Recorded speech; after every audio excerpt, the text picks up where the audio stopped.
Paris, capitale française, ville lumière à la richesse historique interminable qui, cette année, accueille avec fierté les JO d'été. L'occasion est donc parfaite pour vous parler d'un autre paquebot français, malheureusement injustement oublié lui aussi. Vous connaissez maintenant mon amour pour ces paquebots délaissés. Aujourd'hui, on va sortir des oubliettes celui qui portait donc le nom de Paris, à ne pas confondre avec le City of Paris de la compagnie anglaise Inman Line. Non, notre Paris est bien un transatlantique français mis en service par la French Line.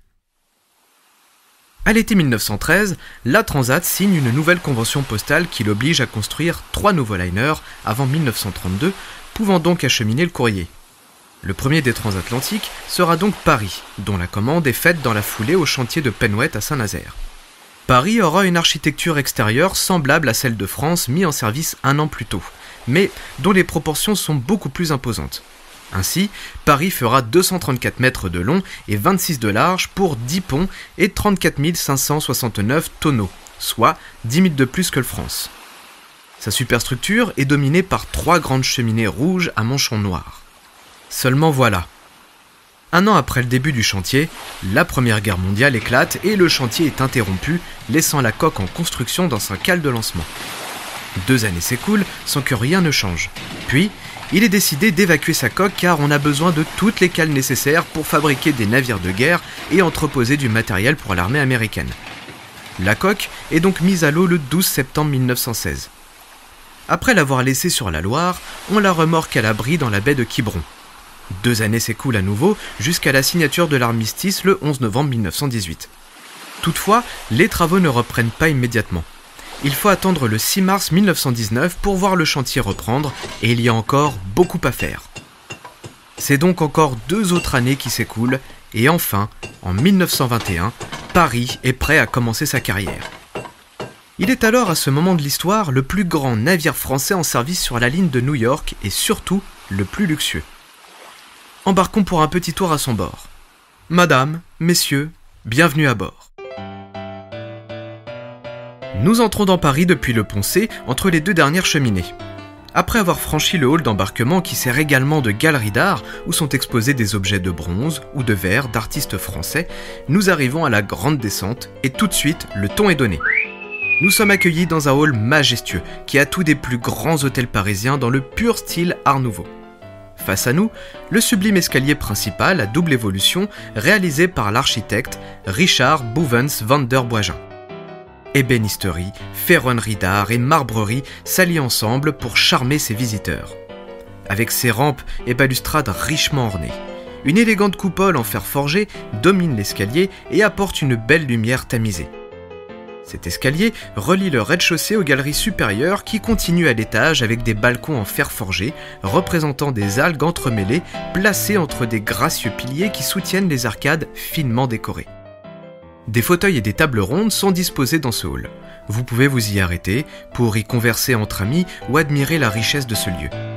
N'oublions pas que les traversées transatlantiques étaient un moment idéal pour y faire des connaissances et lier des amitiés.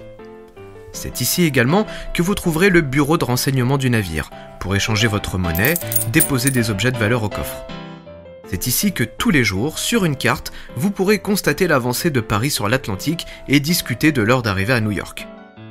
Empruntons ce bel escalier, montons d'un étage et parcourons cette belle galerie en nous dirigeant vers l'avant de Paris. Elle nous conduit tout droit au grand salon de conversation.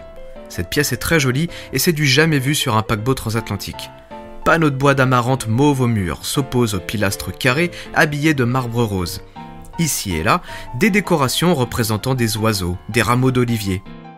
Un cadran créé par la Ligue indique l'heure. Ici encore, c'est une très belle pièce. Les heures sont indiquées par des papillons en cristal. La pièce est éclairée par une coupole en fer forgé et des fenêtres de chaque côté mêlant verre et fer forgé.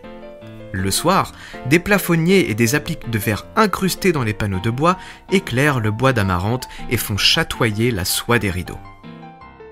Dans le prolongement du salon de conversation, sur tribord, c'est le salon de lecture dont la décoration fut exécutée par la maison Nelson.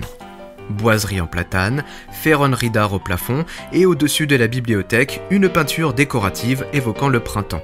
C'est doux et paisible. Côté bâbord, à l'opposé, à gauche pour ceux qui ne sont pas familiers du lexique maritime, c'est la salle de jeu des enfants. décoré en reprenant l'univers de Guignol, où il donne d'ailleurs des représentations. Repartons vers l'arrière de Paris, après la dernière cheminée. C'est ici que se trouve le salon mixte, décoré dans un style qualifié de pompéien. 12 médaillons de terre cuite blanche décorent la pièce et représentent les 12 signes du zodiaque. Au centre de la pièce, une cheminée de marbre vert autour de laquelle sont disposées des tables de jeu, des consoles, des fauteuils. On y trouve également un piano et des tables chinoises. Un grand miroir occupe le mur central de la pièce sous la coupole. On peut s'y admirer au milieu de la richesse de cette pièce et de son mobilier. Terminons de traverser cette pièce, une nouvelle galerie nous conduit à une autre majestueuse pièce de Paris. Le fumoir, s'élevant sur 2 niveaux surmontés d'une coupole de verre et fer forgé. Au mur, des panneaux en bois de citronnier et des marqueteries aux éclats de nacre s'opposent et se reflètent. Un escalier à double évolution à la rampe de fer forgé permet de descendre d'un niveau. En son centre, on peut y admirer une toile de Auguste Leroux représentant les jardins du palais du Luxembourg. Oui, la pièce est vaste et majestueuse, mais un peu enfumée. Alors, remontons et sortons par l'arrière. Nous voici au Café Terrasse qui s'ouvre sur une grande terrasse qui laisse notre vue se perdre dans l'océan. Voilà le grand air, voilà le voyage, et notre point de départ est loin derrière. Allez, pressons le pas, voulez-vous ? Je veux vous conduire à une autre sublime pièce de Paris. Vous le savez maintenant, les salles à manger sont toujours spectaculaires. Il faut en avoir pour son argent et la Transat sait nous mettre en appétit et nous rappeler que nous sommes dans le pays de la gastronomie et qu'il n'y a pas meilleur restaurant sur l'Atlantique qu'à bord des paquebots français. Nous voici donc revenus au grand escalier principal et nous le descendons jusqu'au pont D. Nous sommes accueillis dans un vestibule décoré de glaces et de gravures représentant le vieux Paris.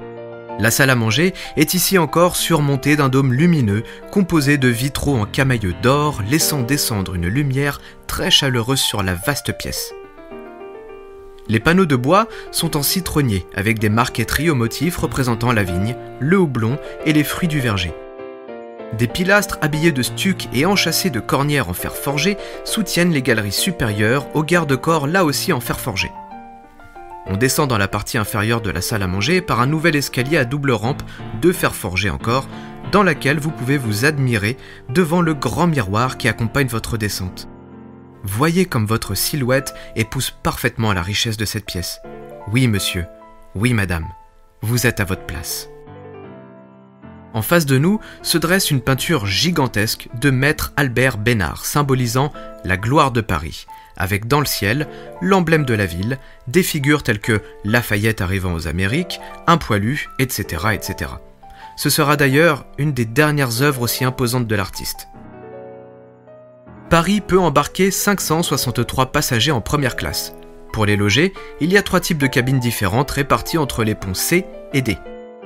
Les cabines standards de première classe, composées de 1, 2 ou même 3 lits véritables, avec une grande armoire pour y ranger ses affaires et ne pas les laisser dans la malle de voyage. Elles sont richement décorées par des artistes contemporains et réputés. Elles ont accès à l'eau courante, chaude et froide, mais les salles de bain et toilettes sont communes et accessibles en face de la porte des cabines dans la coursive. On y distingue bien sûr salle de bain pour les hommes et pour les femmes. Mais si c'est un appartement de luxe que vous avez, alors vous aurez une salle de bain et toilette privée. C'est aussi le premier paquebot équipé de téléphone dans les cabines de luxe.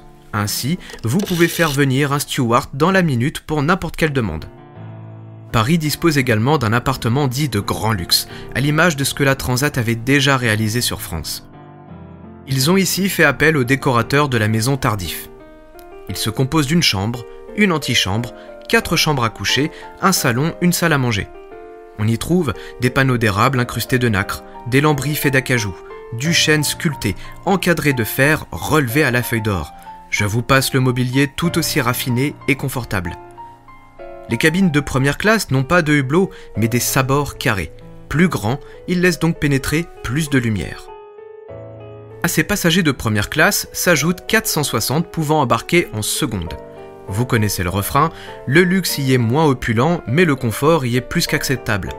Ainsi, à l'arrière du pont C, vous trouverez côté bâbord, à gauche, leur salon et sur tribord, à droite, le fumoir. Les murs du salon sont en bois de frêne rosé verni ornés de baguettes d'amarante auxquelles sont fixés des appliques en bronze ciselé. Les fauteuils sont en bois de merisier et on y trouve aussi des grands fauteuils bergères disposés autour de petites tables. Le fumoir, lui, est en panneaux de bouleau et platane vernis, idem pour son mobilier, le bois blanc apportant un peu de luminosité et d'homogénéité à la pièce. Le sol est un damier noir et blanc. Leur salle à manger est située sur le pont E et les murs sont en panneaux de chêne.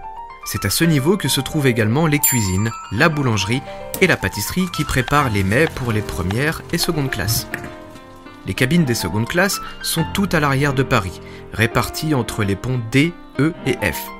Leurs salles de bain et toilettes sont communes et accessibles au centre des coursives. Les lits sont des couchettes superposées et les cabines possèdent tout de même un lavabo de toilette avec un petit miroir. Comme tout liner de cette grande époque, Paris possède une troisième classe, pourvue pour 1092 passagers, dont les cabines et les espaces sont situés à l'avant sur le pont F. Les cabines sont prévues pour 4 ou 6 personnes, avec bien sûr toilettes et salles de bain dans les coursives. Inutile donc de s'étendre sur la décoration. Elle est semblable à tout autre transatlantique, basique, simple, spartiate. Néanmoins, Paris possède une particularité. On y distingue une autre classe, celle des migrants. Il peut effectivement embarquer 1118 migrants répartis dans les entreponts à la proue de Paris. Ils embarquent d'ailleurs à bord entre les deux panneaux de cale avant. Leurs gigantesques dortoirs, prévus pour environ 200 couchettes, s'étendent de la proue du pont F au pont G et H. C'est un paquebot impressionnant.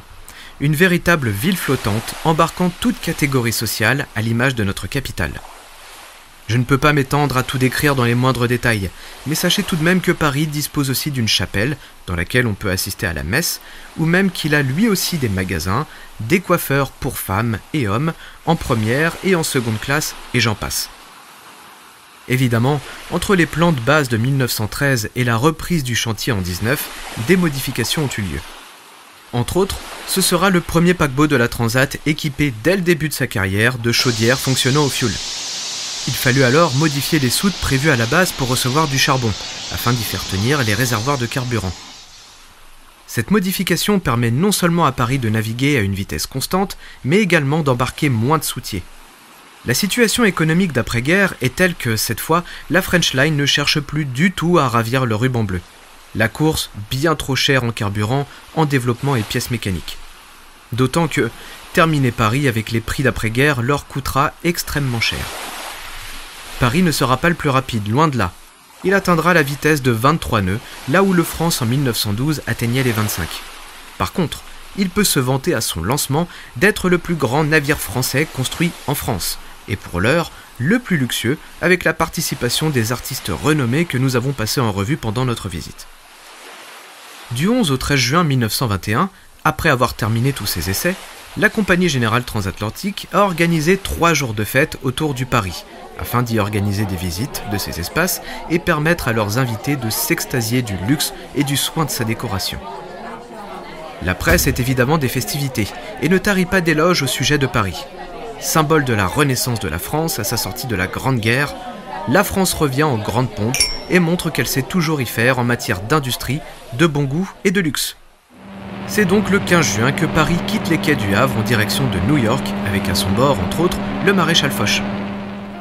Sa carrière est lancée, c'est un paquebot fiable qui, malgré sa faible vitesse, bénéficie d'une bonne réputation et attire la clientèle américaine qui raffole de la cuisine et du savoir-vivre à la française. Et oui, n'oublions pas que les transatlantiques français embarquent à bord toute la gastronomie de notre pays et qu'à table, on retrouve nos meilleurs plats et nos meilleurs vins. C'est aussi en cela que les Américains apprécient les paquebots français. Ils savent qu'à bord, ils pourront boire le sang de la terre et tout autre spiritueux interdit à bord des navires américains en ces temps de prohibition. France avait pour surnom le Versailles de l'Atlantique. Paris se verra attribuer le sobriquet d'aristocrate de l'Atlantique. La légende disait même que Paris était constamment suivi par les mouettes qui attendaient que les restes de nourriture soient jetés par-dessus bord tellement la cuisine y était exceptionnelle. L'aristocrate peut se vanter d'embarquer à son bord des stars américaines telles que Gloria Swanson ou le violoniste Fritz Kreisler, et même quelques vedettes françaises comme Maurice Chevalier. Il bénéficie lui aussi des belles années folles d'après-guerre qui fut la plus faste pour les compagnies transatlantiques. Néanmoins, le durcissement des lois et des quotas d'émigration font que le Paris est rarement plein. La vie d'un navire transatlantique n'est pas de tout repos et est parfois semée d'embûches. L'océan, si vaste soit-il, reste imprévisible et certaines routes sont fortement encombrées par le trafic, comme nous l'avons déjà vu, surtout lorsqu'on s'approche des ports. Paris va alors rencontrer une succession d'accidents qui commencent dès l'année 1927. Le premier de cette série se déroule le 16 octobre 27. Paris vient d'appareiller du port de New York. Appareiller signifie quitter le port, lever l'ancre dans le lexique maritime. Sur son chemin, le cargo norvégien Bessegen est au mouillage, moteur arrêté, ancre jetée, ses cales pleines de sucre en provenance de La Havane. Il attend de pouvoir entrer dans le port pour décharger sa marchandise. Les officiers de Paris ne semblent pas avoir intégré cette information et mettent du temps à réaliser qu'ils vont droit à la collision. C'est donc tardivement qu'ils ordonnent de stopper les machines et mettre marche arrière toute pour ralentir le paquebot de 36 695 tonnes de déplacement. L'inévitable se produit donc. Paris éperonne violemment le Bessegen qui coule en moins de 10 minutes, causant la mort de 6 membres d'équipage. Les survivants sont montés à bord de Paris et des ferrys présents dans le port de New York arrivaient rapidement sur place. Le mauvais sort le poursuit et c'est le 7 avril 1929 qu'il s'échoue sur un banc de sable en quittant New York suite à une erreur de navigation.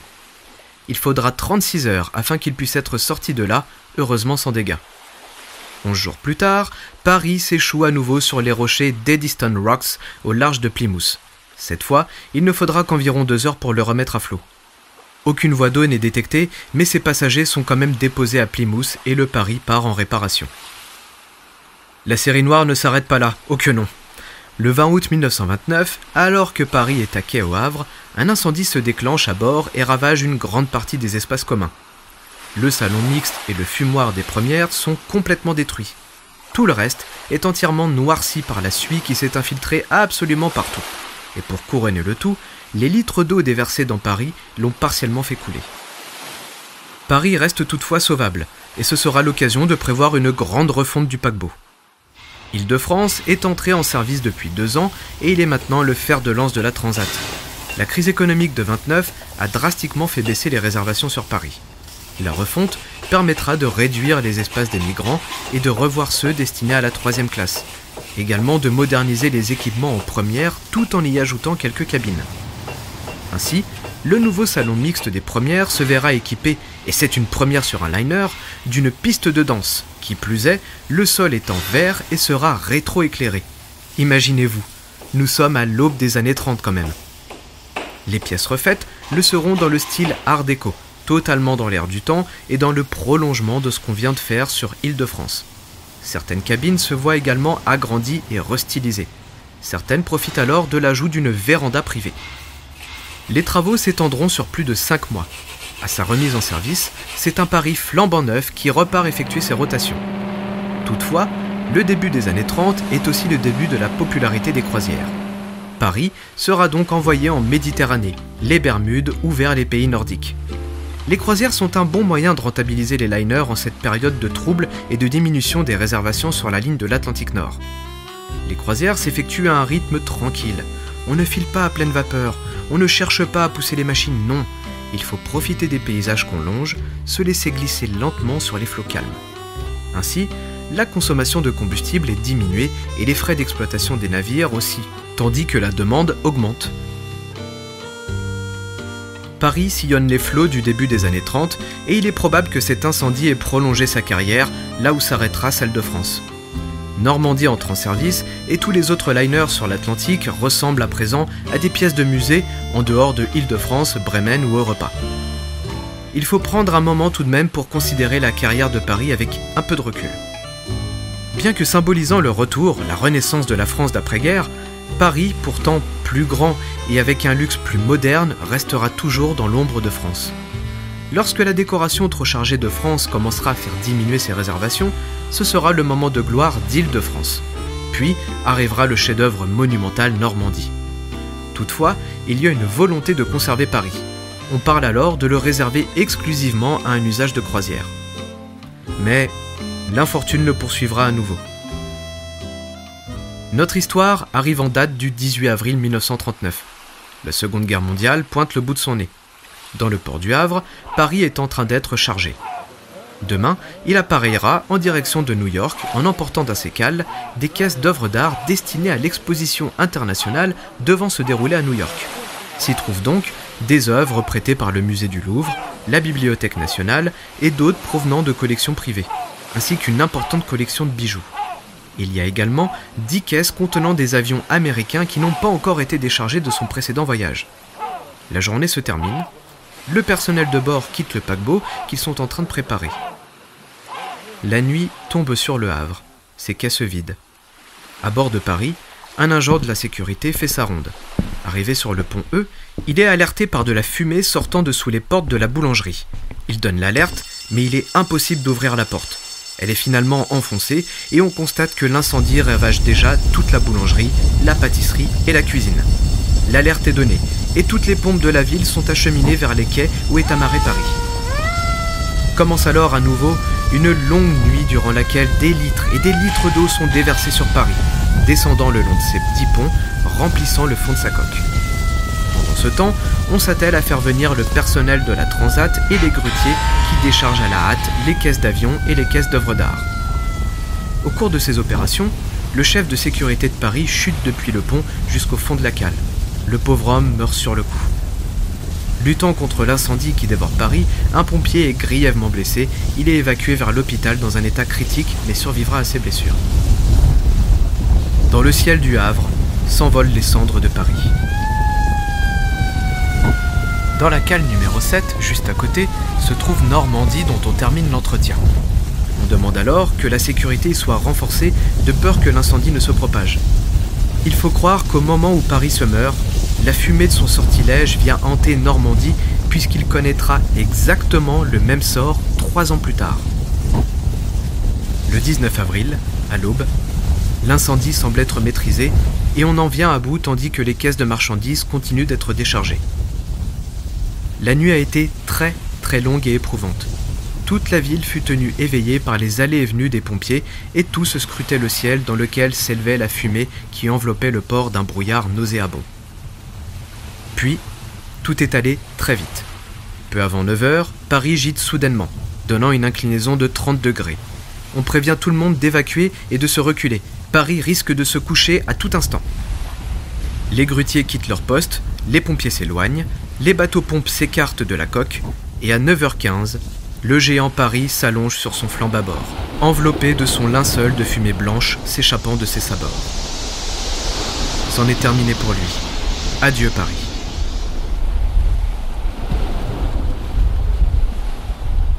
Que s'est-il donc passé pour qu'un nouvel incendie se déclare à bord ? Depuis quelques jours déjà, on craignait un attentat allemand. Ils auraient effectivement pu saboter un navire français, mais la sécurité avait été renforcée et un objet incendiaire aurait été remarqué par les boulangers. Au cours de l'enquête, ils reconnaissent avoir laissé un four allumé après leur départ, un fourneau à charbon qu'ils avaient utilisé pour confectionner des gâteaux pour le départ du paquebot. Néanmoins, il est peu probable que ce soit là la cause de l'incendie, qu'on attribue finalement à un court-circuit.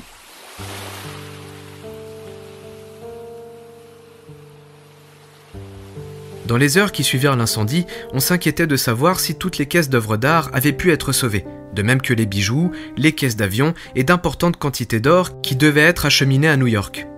Assez vite, on confirma que les avions étaient indemnes, que l'or n'avait pas encore été déposé au coffre et que les bijoux avaient eux aussi été évacués à temps, ainsi qu'une partie des caisses de tableaux. Celles du Louvre et de la Bibliothèque nationale sont sauves, à l'exception de 2 bustes prêtés par le Louvre. On déplore la perte de quelques œuvres venant de collections privées et on pense qu'une caisse contenant des médailles est immergée elle aussi dans l'une des cales. Les œuvres sauvées sont transférées et chargées à bord de Champlain qui partira pour New York le 20 avril. Un autre problème vient vite se poser avec l'épave encombrante de Paris. Il empêche à présent la sortie de Normandie. Afin qu'il puisse être sorti de la cale numéro 7, les mâts de Paris vont devoir être sciés, ainsi que ses cheminées. Normandie pourra donc appareiller du Havre le 26 avril, comme prévu. La masse inerte de Paris demeure dans le port sous le regard triste des badauds qui contemplent le symbole calciné des belles années folles, à présent bien terminées. La guerre éclate à la fin de l'été 39 sans que rien n'ait bougé pour Paris, et ce géant couché fera désormais partie du sinistre paysage de l'occupation.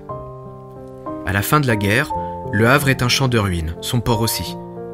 Le Paris colle plutôt bien dans ce décor apocalyptique, et si vous pensiez que ça ne pouvait pas être pire, détrompez-vous. La France vient de récupérer le repas, fleuron de la marine allemande que les Américains ont donné en compensation de la perte de Normandie. Maigre consolation, dirons-nous. Europa, qui deviendra Liberté, est amarré au port du Havre. Le 8 décembre 1946, une violente tempête ravage les côtes françaises. Les amarres de repas rompent. À la dérive, il vient percuter la coque de Paris, ouvrant une brèche et le faisant couler par faible fond, juste à côté, accentuant le tableau de désolation et accablant un peu plus la Transat qui doit à présent procéder au renflouement coûteux du transatlantique. La malédiction de Paris a frappé pour la dernière fois. Europa sera remis à flot en 1947 et cette même année, on commencera le démantèlement de l'épave de Paris. Enfin. Ainsi disparu de notre vue Paris et petit à petit de notre mémoire. Qu'en reste-t-il aujourd'hui ? Probablement pas grand-chose, en dehors des photographies, des cartes postales, des menus de repas servis à son bord et des articles de presse vantant le luxe et la richesse du transatlantique qui se voulait à l'image de la ville dont il porte le nom. Somptueux, monumental, riche en histoire et dans l'air du temps. Mon récit est à présent terminé. Si celui-ci vous a plu, que vous avez des remarques ou des commentaires ou toute autre information à me faire passer, vous pouvez bien sûr m'écrire à lecimetièredelocean@gmail.com. Je répondrai à votre mail avec plaisir. Vous pouvez également rejoindre mes pages Facebook et Instagram Le Cimetière de l'Océan. J'y poste des photos pour illustrer mes récits. Je vous dis donc à bientôt, j'espère, pour un autre récit de naufrage ou bien un récit sur un transatlantique. Je suis Julien Maroyot, j'ai écrit, réalisé et monté moi-même cet épisode. L'illustration est une œuvre de Julien Garnier.